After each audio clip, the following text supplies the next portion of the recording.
परम पूज्य गुरुदेव और वंदनीय माता जी के चरणों में कोटि कोटि प्रणाम। आप सभी को प्रणाम। पुस्तक सर्वतोमुखी उन्नति में कल हमने सुना उन्नति के मार्ग में कठिनाइयाँ।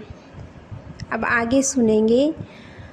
उन्नति के मार्ग में कई बार आकस्मिक परिस्थितियाँ आगे आ जाती है और वे बने काम को बिगाड़ देती है। सफलता की मंजिल पूरी होने के नज़दीक होती है कि यकायक कोई ऐसा ब्रज प्रहार हो जाता है कि सारे मंसूबे धूल में मिल जाते हैं। पूरा प्रयत्न करने, पूरी सावधानी बरतने पर भी इस प्रकार के संकट सामने आ जाते हैं जो बिल्कुल ही आकस्मिक होते हैं, पहले से उनकी कल्पना भी नहीं रहती। मृत्यु, विक्षोभ, चोरी, अग्निकांड, रोग, युद्ध, तूफान, वर्षा, शत्रु का प्रहार, षड्यंत्र, राजदंड, घाटा, वस्तुओं की टूट फूट, विश्वासघात, अपमान, ठगा जाना, दुर्घटना, भूल आदि कारणों से ऐसी भयंकर परिस्थितियां सामने आ खड़ी होती है जिसके पहले से कोई संभावना ही न थी।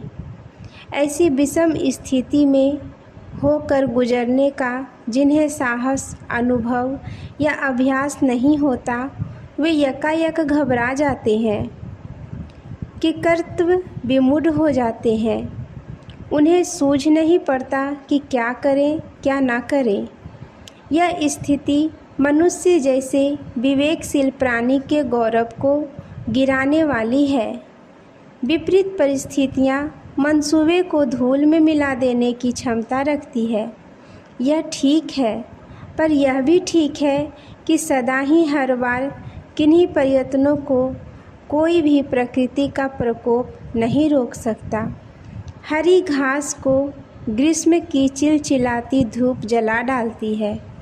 उस समय ऐसा प्रतीत होता है कि घास को धूप ने सर्वथा परास्त कर दिया, परंतु यह स्थिति सदा नहीं रहती, क्योंकि विध्वंसक तत्वों की सत्ता बहुत ही क्षणिक एवं स्वल्पजीवी हुआ करती है। ग्रीष्म समाप्त होते ही वर्षा आती है और जली भुनी घास फिर सजीव एवं हरी भरी हो जाती है। ग्रीष्म चला गया, घास को एक बार उसने परास्त कर दिया, परंतु इतने मात्र से ही यह नहीं समझ लेना चाहिए कि धूप में घास को नष्ट कर डालने की, उसके सुरमय जीवन को नष्ट कर डालने की शक्ति है। ईश्वर ने जिसे जीवन दिया है, ईश्वर ने जिसे आनंदमय बनाया है, उसके जीवन को और आनंद को कोई भी विक्षेप छीन नहीं सकता, नष्ट नहीं कर सकता। प्रकृति के नियमों में एक रहस्य बड़ा ही विचित्र और अद्भुत है।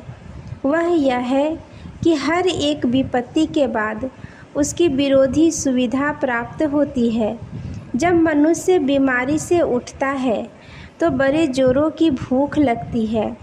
निरोगिता शक्ति बड़ी तीव्रता से जागृत होती है और जितनी थकान बीमारी के दिनों में आई थी, वह थोड़े दिनों में बड़ी तेज़ी के साथ पूरी हो जाती है।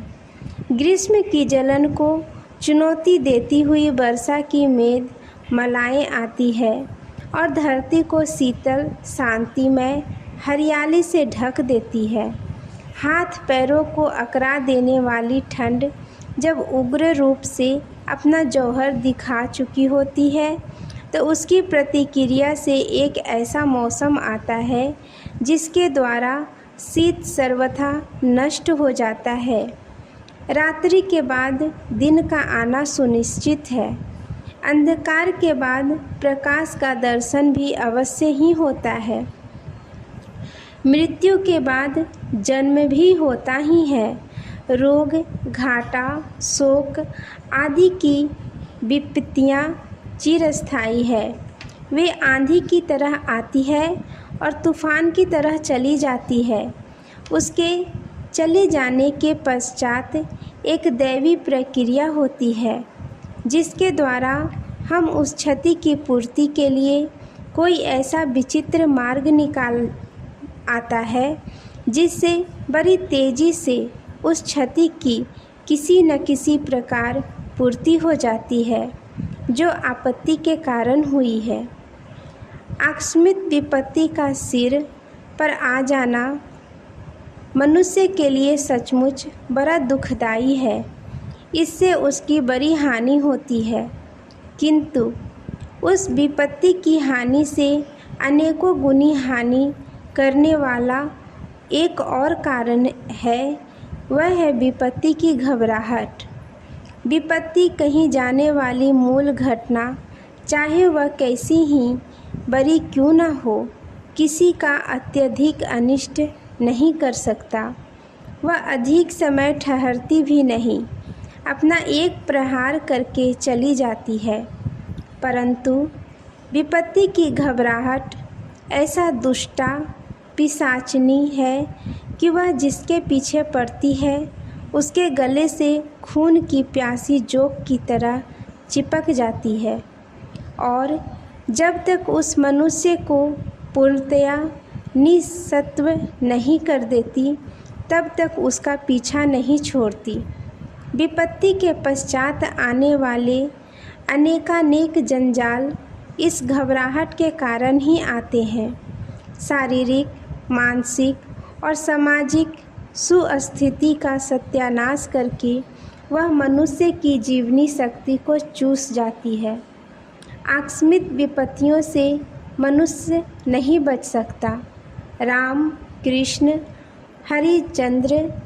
हरिश्चंद्र, नल, पांडव, प्रताप, शिवाजी, गुरु गोविंद सिंह जैसे आत्माओं को विपत्ति ने नहीं छोड़ा तो अन्य कोई उसकी चपेट से बच जाएगा, ऐसा आशा नहीं करनी चाहिए। इस सृष्टि का विधि विधान कुछ ऐसा ही है कि संपत्ति और विपत्ति का लाभ और हानि का चक्र हर एक के ऊपर चलता रहता है। प्रारब्ध कर्मों का भोग भुगतने के लिए, ठोकर देकर चेताने के लिए, क्रिया शक्ति, मजबूती, दृढ़ता और अनुभवशीलता की वृद्धि के लिए या किसी अन्य प्रयोजन के लिए विपत्तियां आती है। इसका ठीक ठीक कारण तो परमात्मा ही जानता है, पर इतना सुनिश्चित है कि विपत्तियों का प्रकोप विभिन्न मार्गों से समय समय पर हर एक के ऊपर होता रहता है। अप्रिय, अरुचिकर एवं असंतुष्ट करने वाली परिस्थितियां न्यूनाधिक मात्रा में हर किसी के सामने आती है। इनसे कोई भी पूर्णतया सुरक्षित नहीं रह सकता, पूरी तरह नहीं बच सकता।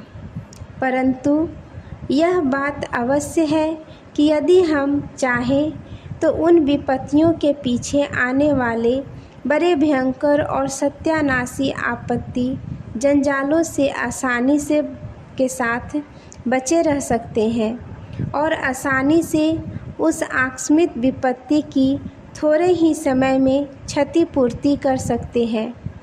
कठिनाई से लड़ने और उसे परास्त करके अपने पुरुषार्थ का परिचय देना, यह मनोवृत्ति ही सच्चे वीर पुरुषों को शोभा देती है। योद्धा पुरुष उस तलवार को चुनौती देते रहते हैं जिससे एक ही झटके में सिर धड़ से अलग हो जाता है। बहादुरों को किसी प्रकार का डर नहीं हो सकता। उन्हें अपना भविष्य सदा ही सुनहरा दिखाई देता है। हतो वा प्राप्यसि स्वर्ग जित्वा वा भोक्ष्यसे से महीम की भावना उनके मन में सदा ही उत्साह एवं आशा की ज्योति प्रदीप्त करती है। बुरे समय के 3 सच्चे साथी होते हैं, धैर्य, साहस और प्रयत्न। जो इन तीनों को साथ रखता है उसका कोई कुछ नहीं बिगाड़ सकता। जिसने कठिन समय में अपने मानसिक संतुलन को कायम रखने का महत्व समझ लिया है, जो बुरी घड़ी में भी दृढ़ रहता है, अंधकार में रहकर भी जो प्रकाश पूर्ण प्रभात की आशा लगाए रहता है, वह वीर पुरुष सहज में ही दुर्गमता को पार कर जाता है। मानसिक संतुलन के कायम रहने से न तो शारीरिक स्वास्थ्य नष्ट होता है और न मानसिक गड़बड़ी पड़ती है, न तो उसके मित्र उदासीन होते हैं और न शत्रु उबलते हैं। इस प्रकार स्वनिर्मित दुर्घटनाओं से वह बच जाता है। अब केवल आकस्मिक विपत्ति की क्षतिपूर्ति का प्रश्न रह जाता है। अत्यधिक उग्र आकांक्षा और पूर्व अनुभव के आधार पर वह अपनी विवेक बुद्धि से ऐसे साधन जुटा लेता है, ऐसे मार्ग तलाश कर लेता है कि पहली जैसी या उसके समतुल्य अन्य किसी प्रकार की सुखदायक परिस्थिति प्राप्त कर ले। जो बुरे समय में अपने साहस और धैर्य को कायम रखता है, वह भाग्यशाली वीर योद्धा जीवन भर कभी दुर्भाग्य की शिकायतें नहीं करता। कष्ट की घड़ी उसे ईश्वरीय कोप नहीं वरन धैर्य, साहस और पुरुषार्थ की परीक्षा करने वाली चुनौती दिखाई पड़ती है। वह इस चुनौती को स्वीकार करने का गौरव लेने का सदा तैयार रहता है। आज के लिए यहीं तक। आप सभी को धन्यवाद। जय गुरुदेव।